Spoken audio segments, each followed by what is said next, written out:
O excesso de informação, dependendo de como que ele é gestado, ele pode sim trazer um pouco de ansiedade e, em alguns aspectos, mais dúvidas do que certezas.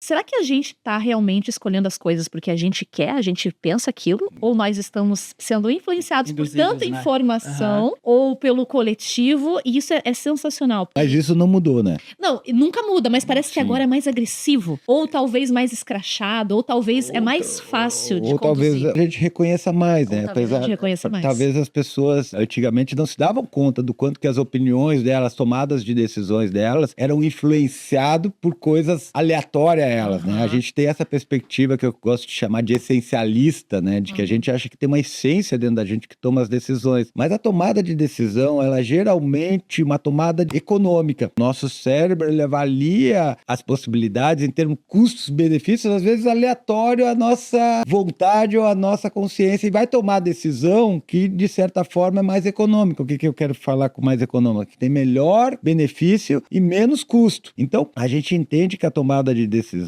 ela não é algo que fosse estável por si só. Ela sempre foi, de certa forma, contextual, ou seja, tem um contexto, e esse contexto envolve minhas experiências anteriores, meus sistemas de crença, o que está acontecendo agora, os desfechos possíveis e o que é mais viável para aquele organismo naquele momento. A grande questão agora é que a gente tem muito mais informação e, teoricamente, mais informação deveria embasar uma decisão mais segura. Exato. E não deveria ter mais exemplos para poder pensar, né? Isso, mas isso não necessariamente é verdade. A tomada de decisão, ela pode, inclusive, em alguns aspectos, deixar com uma sensação de dubiedade. Será que eu escolhi certo? Nossa, Será que eu escolhi adequado? Na face de tantas informações, por exemplo, você vai escolher alguma coisa, daí você tem a utilidade daquilo, o preço, a cor, se tal não tá na moda, o lugar que você vai, que você não vai, para comprar uma roupa, né? E daí você tem uma diversidade de possibilidades. Aí você escolhe uma, mas às vezes você sai lá com a sensação de que escolheu errado, que devia ter escolhido o outro. A tomada de decisão, ela não para no momento da escolha. E aí vem aquele sentimento de escolha errada, ou que às vezes a gente chama de arrependimento, né? Ou seja, as outras possibilidades também eram boas, ou talvez fossem até melhores, quem sabe. Então são coisas que muitas vezes acabam gerando mais insegurança do que mais segurança. O excesso de informação, de certa forma, ele, dependendo de como que ele é gestado, ele pode sim trazer um pouco de ansiedade e, em alguns aspectos, mais dúvidas do que certezas. E eu não acho que ter dúvidas é ruim. De forma alguma. Certo, de maneira alguma, né? Porque eu costumo dizer que a gente não tem que se preocupar com as nossas escolhas. A gente não tem que se preocupar com lidar com as nossas escolhas. A gente tem que se preocupar de lidar com as consequências das nossas escolhas. Então a pergunta é, eu consigo lidar com os resultados ruins e bons, obviamente, mas geralmente a gente dá uma atenção maior para os ruins, né? Das minhas escolhas? Essa é a pergunta que nós temos que fazer, certo? Porque as nossas escolhas, geralmente, elas já estão sendo feitas, às vezes antes de que a gente tenha total consciência delas. Esse é o aspecto importante. Quando eu falo para as pessoas que a gente não tem livre-arbítrio, as pessoas se manifestam e brigam, é exatamente disso que eu estou falando, de que nem sempre as nossas escolhas, elas estão claras para a gente em termos de qual foram os valores que foram determinantes, e quando eu uso a palavra valor é muito importante, porque o cérebro é uma estrutura que ele dá valor para as coisas, ele agrega valor nas coisas, e esse valor que ele agrega nas coisas vai ser determinante para as escolhas. E esse valor também não é um valor rígido, normalmente, é um valor flexível, que dependendo da situação, ele pode ser mais alto ou mais baixo. Então, é muito difícil, de certa forma, a gente ter plena consciência de todos os aspectos que estão envolvidos nas nossas escolhas, né? E é para isso que a gente faz, de certa forma, psicoterapia, para entender um pouquinho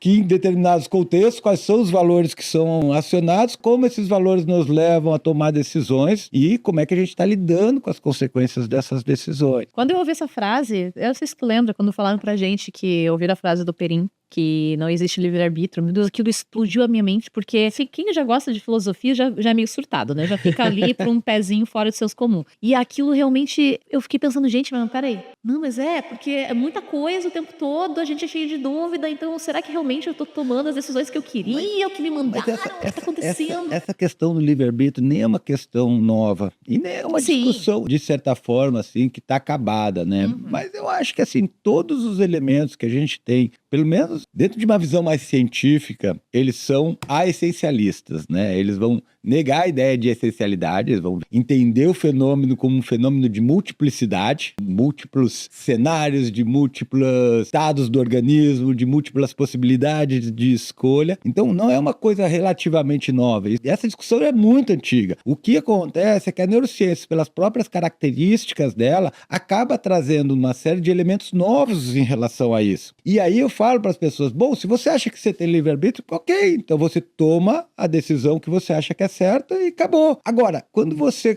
transcende isso, aí você vai ter que começar a compreender como é que você faz escolhas, como é que você toma decisões. E aí quando você começa a olhar para como você toma decisões, você vai ver que essas decisões, elas diversas vezes estão amparadas inclusive em valores que talvez você não compactua. Tem alguns momentos você vai tomar algumas decisões a partir de valores que não necessariamente são os teus valores, mas que naquele momento, naquele contexto, naquela situação, a relação custo-benefício favoreceu a eles. E entender isso é muito legal. E você não tem como entender isso se não entende como que o cérebro funciona.